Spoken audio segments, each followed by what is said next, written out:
Tonight on Reporting Scotland, the Prime Minister calls a snap election for the 4th of July. In the pouring rain in Downing Street, he announced a vote in just 43 days' time and during school holidays for much of Scotland. Kind of indifferent, if I'm being perfectly honest. I mean, how many Prime Ministers have we been through in the past 3 years? Yes, I would welcome a general election, the sooner the better. We'll have analysis on where the election will be won and lost here. Also on tonight's programme. A report into the grounding of a ferry in the Pentland Firth 2 years ago has found the ship's captain almost certainly fell asleep. Steve Clarke selects his provisional squad for the Euros with a lot of familiar faces and 2 uncapped players. And in the sport, we'll bring you reaction to that squad announcement and discuss who could star for Scotland in Germany. Hello, I'm Laura Miller. Welcome to Wednesday's programme.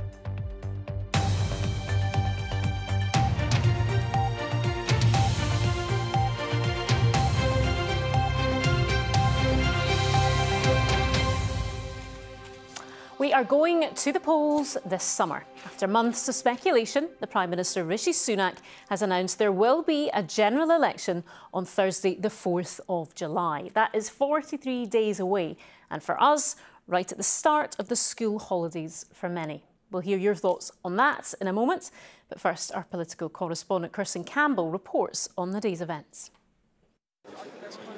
It's the news everyone in politics has been waiting for. Now is the moment for Britain to choose its future. To decide whether we want to build on the progress we have made or risk going back to square one with no plan and no certainty. The Prime Minister's called a Westminster election on the 4th of July, a chance for the Scottish parties to set out their platform to the electorate. It's a welcome opportunity to remove the Tory government and to put Scotland first. And that's what I'll be saying to the public.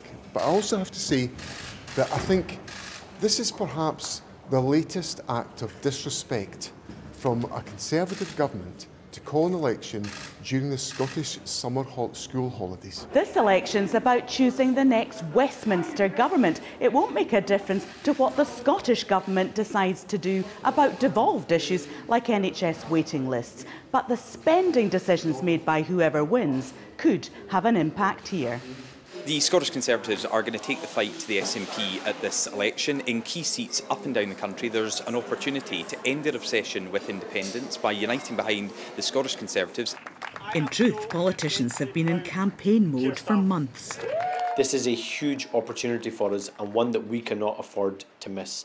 And that's why voting Scottish Labour will get rid of this rotten Tory government, maximise Scotland's influence and deliver the change Scotland needs. For everyone who can't get a GP appointment at the first time of asking, who want to see improvements in their child's schools and get the sewage out of our rivers, we are all set to overtake the Nationalists. There'll be more Liberals than Nationalists in the next Parliament to come. And like I say, we are totally up for the fight. At Holyrood, business will continue as usual. But by the time MSPs return from summer recess, they could be dealing with a very different political landscape. Kirsten Campbell, Reporting Scotland. Well, let's get the thoughts now of our Westminster correspondent, David Porter. David, the rumours there have been swirling about this announcement since early this morning. But why do you think the Prime Minister has decided to do this now? Laura, you're right. The rumour mill here at Westminster well and truly went into overdrive from first thing this morning. But what was interesting, those in the know were not hosing down the speculation. Indeed, they were not denying it at all. Why has the Prime Minister decided to go now? Well, I think he thinks that it gives him the best chance. His party is 20 points plus behind Labour in the opinion polls. But I think he feels with better economic news and signs that the economy is improving, it is better to go sooner rather than later. Now, as we've been hearing, the battle in Scotland is going to be very interesting, not just the Conservatives against the SNP, but the SNP against Labour, and the way that that battle pans out could well decide the electoral arithmetic, which could be very important here at Westminster. So what happens next? Well, Parliament will be dissolved at the end of next week. Then the campaign will formally get underway, although it is well and truly underway tonight.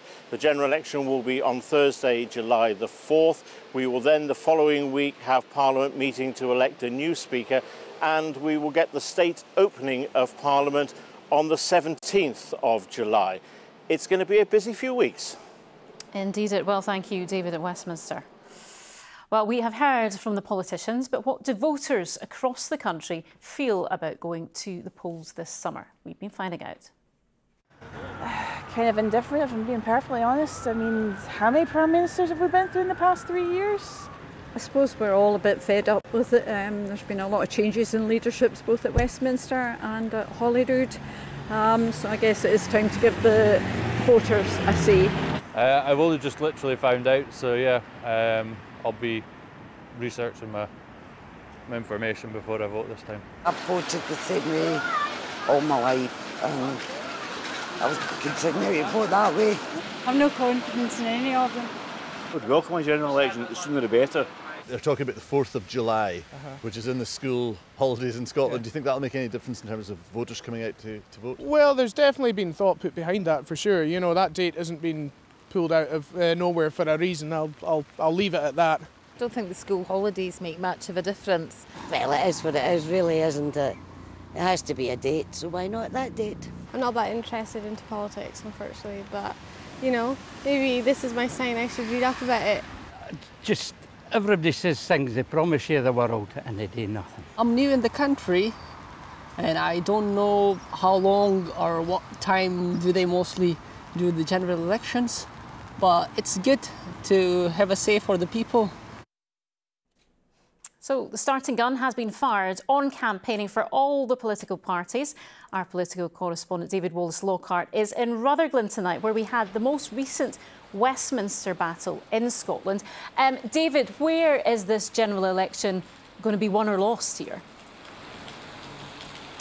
Well, first things first, Laura, we have boundary changes in Scotland for this election. 59 constituencies are to become 57, many changing quite a bit in shape and size.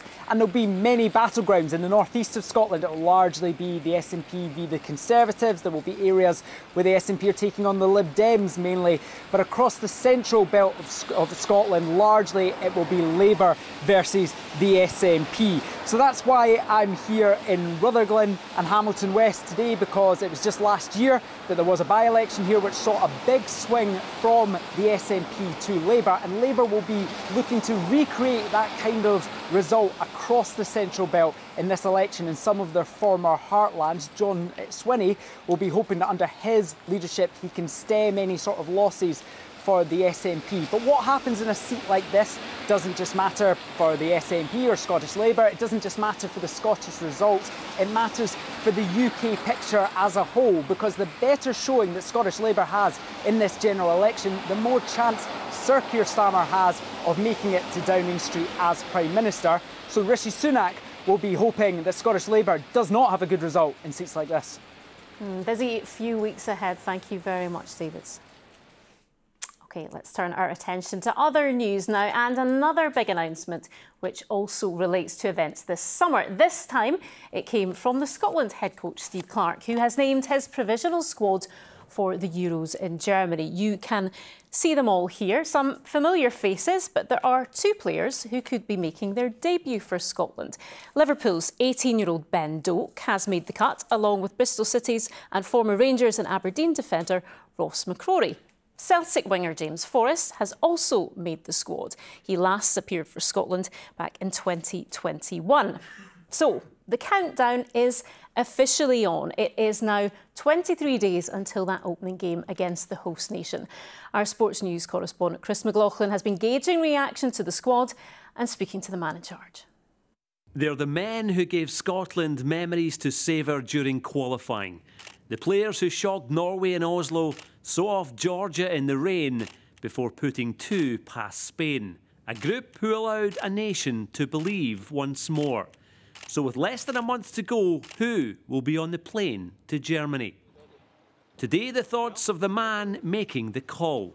I've been waiting quite a long time for this day, to be honest, since the March camp. It's been a bit of a drag. Ben Doak, first of all, I suspect that's going to be an inclusion that's going to excite a lot of people. Ben's one of those players that, as a coach, you watch a game and you think, oh, he's got something. That boy's got a chance. He's obviously got blistering pace, which hits you in the eye straight away. another player that I know that many people were, over the past few weeks, were really hoping that you would include as James Forrest, and he is a player who just never gives up. I think a great example to every professional player is James Forrest, and his performances in recent weeks have grabbed my attention because he's scoring goals, he's creating goals, he's working up and down the line, he looks as fit as he ever looked. What do you think, I'm not asking you for any huge predictions, but what do you think success would look like for this group in Germany? Success is difficult to say that would be success. What we can say is that if we come out the group stage, then we'll have created a little bit of history for Scottish football. So that's a starting point. I think once you come out, if you're good enough to come out the group stage and you get the points to come out the group stage, then who knows what can happen after that. Optimism shared by the many thousands expected to travel. I like a lot of the players in it. I think it got just about every selection right. I think good depth and all. Not so sure about the defenders, but I think they'll give Germany a fight. I think it's one of the strongest it's been for some time, so I'm quietly optimistic, but being a Scotsman, you don't want to tempt fate. Squad assembled, almost. The countdown to Germany continues. Chris McLaughlin, reporting Scotland. Well, Chris is here now. Chris, big day. Your thoughts? First of all, I think no real surprises, although we weren't really expecting any. Steve Clarke is a man who's very loyal to his players. He has surrounded himself with a core group who have delivered for him when it matters. The 28 provisional squad means that he can have a look at the fitness of players like Stuart Armstrong, Grant Hanley, Ryan Jack of Rangers as well. That will be cut after the final warm-up game against Finland on June the 7th, 26-man squad after that. The one other thing that I did detect today, though, Laura, that you don't very often see from Steve Clarke was genuine excitement. He's a man who's very excited about what's coming. So with 23 days to go, as you said, reflecting perhaps the mood of a nation. Big summer ahead. Thank you, Chris. I am sorry, the words of the former boss of the Post Office as she gave evidence to the long-running inquiry into the scandal over the Horizon IT system. Paula Venables broke down in tears as she spoke publicly for the first time in almost a decade. But for those accused of stealing money and who were either prosecuted or gave up their jobs, those words can never make up for the losses they've suffered, as Katrina Renton reports. Keith McEldowie ran a post office in Greenock. In 2011, an audit uncovered a shortfall of around £10,000, which was later found to be caused by the Horizon computing system. He was not prosecuted, but he paid the money and resigned, despite knowing he had done nothing wrong. Tell me about the impact it's had on you. It's ruined my mental health. I'm on lots of medication. I have social anxiety. So I mean, sometimes even leaving the house can be difficult. Ruined a marriage. It robbed my children of time with me when they were growing up. Today, he watched the Post Office's former chief executive, Paula Venables, apologise. How sorry I am for all that sub-postmasters and their families and others have suffered as a result of all of the matters that the inquiry has been looking into for so long. She said sorry, but you know, that's too little too late. I'm sorry. At times, Ms Venables was tearful during her evidence, but many sub-postmasters and postmistresses feel like their lives have been destroyed by the Post Office. Somewhere in the region of 100 postmasters in Scotland may have been prosecuted, potentially 900 across the UK. And as a result of the attitude of the Post Office, the lives of those individuals and the families were utterly ruined. Keith says he's hopeful that the inquiry will help him and others affected understand how this happened to them. All I want is answers. I just want the truth. Who knew what when? I really just want to find the truth. Katrina Renton, reporting Scotland. John Swinney has confirmed that eradicating child poverty will be the single most important objective of the Scottish Government. The First Minister was stating his priorities in a speech at Holyrood and promised to set out action on delivering on them in a new legislative programme before the summer break. Mr Swinney also urged opposition parties to work collaboratively with his government, but was met with criticism by party leaders who said his approach was not a fresh start. An official report into the grounding of a ferry in the Pentland Firth 2 years ago has found the vessel's captain almost certainly fell asleep. 41 passengers and crew were injured, 10 seriously, when Pentland Ferries MV Alfred hit the island of Swana in July 2022. David Delday reports. It should have been a regular crossing on a fine summer's day. But for passengers, it turned out to be a ferry journey they will never forget. Just seeing the Swana just getting closer, and this transformation from, oh, that's interesting, oh yes, we're getting a good view now, we're getting a little bit closer, I think we're getting too close, and then bang. The incident triggered a large emergency response. Passengers completed their journey by lifeboat before the catamaran was refloated and made it to port under her own steam. Marine inspectors found the ferry had been routinely passing too close to land. When the captain almost definitely fell asleep during the crossing, there was no margin for error. There should have been a lookout on the bridge.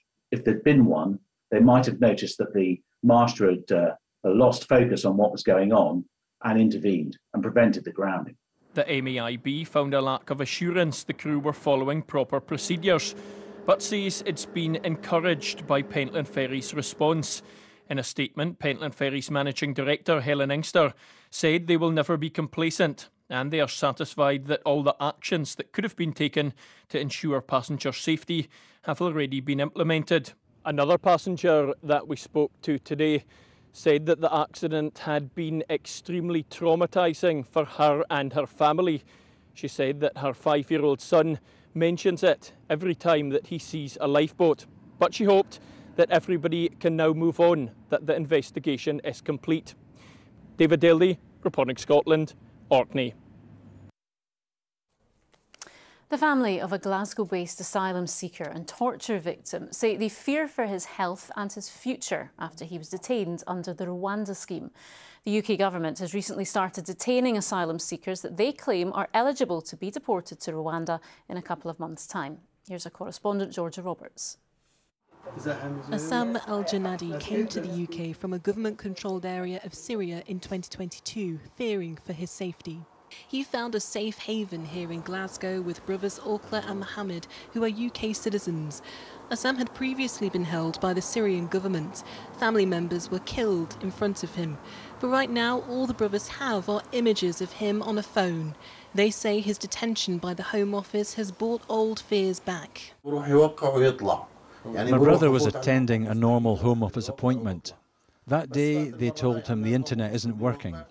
Maybe the machine is broken, and to wait here until it's fixed. He sat down to wait.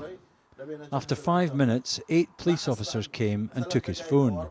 They handcuffed him, put him in a van and took him to England without explanation. Nobody told him anything. In a letter to Assam seen by BBC Scotland, the Home Office acknowledges he's a victim of torture and is therefore classed as a vulnerable adult. Medical assessments say prolonged detention will be further detrimental to his mental health. But they say that given Assam entered the UK illegally, this outweighs his vulnerabilities. A family friend says many are now in fear. They're scared to be deported to Rwanda, a country that they don't know anything about it. And there is a big fear in the community about that, what's happened now. It was at this Home Office centre in Brand Street where Assam and others were detained in recent weeks. The Scottish Government are strongly opposed to the Rwanda scheme and say the way people like Assam have been detained in Glasgow is cruel. But the UK Government say it's key to deterring those small boat crossings in the Channel, and in recent days have chosen to further expand the policy so that more people can be detained. Mohammed and Orkla say they're praying for their little brother. Georgia Roberts, reporting Scotland, Glasgow.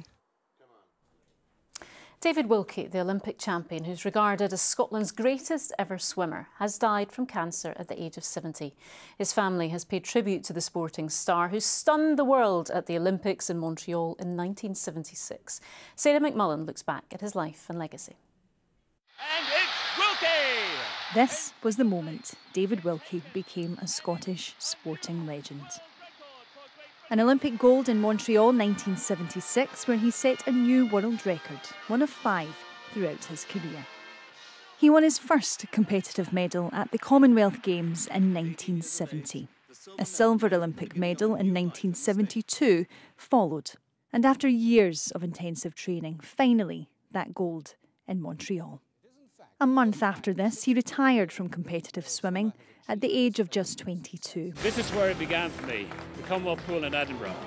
A medal at the age of 16, in front of my home crowd. There is no greater feeling than representing your country. The list of his achievements goes beyond the medals. David Wilkie, MBE, Sports Personality of the Year, and member of the International Swimming Hall of Fame. His family said he died peacefully, surrounded by them this morning, following his brave battle with cancer. Remembering David Wilkie there, true sporting great. OK, let's get that sport now with Lewis. Busy day? Indeed it has been. Thanks very much, Laura. Hello there. Well, yes, as we have been hearing, it has been a big day in the build-up to the Euros with the provisional Scotland squad announced. And these two, Ben Doak and Ross McCrory, will be looking to grab their chance along with 26 other players. 4 keepers have been selected as part of this group. After concerns over the right-back position, Anthony Ralston is included. Rangers midfielder Ryan Jack, who has been out of action with an injury since March, is also in. The majority of the squad is the same as it was last time round, and Clark believes it will serve them well going into the tournament. The group they took to 2020 or delayed Euro 2020 was maybe a little bit inexperienced, certainly inexperienced in tournament terms because we don't qualify very often. So more caps, a better understanding I think of what to expect from the tournament. So yeah, I think more experienced and hopefully good enough to create a little bit of history for Scottish football. And history for Clark's side would of course mean getting out of the group. He's already had some tough decisions to make, and there will be more when he comes to trimming the squad by 2 before the deadline of June 7th. Earlier on I spoke to former Scotland star Kenny Miller and started by asking him about who should be on that plane.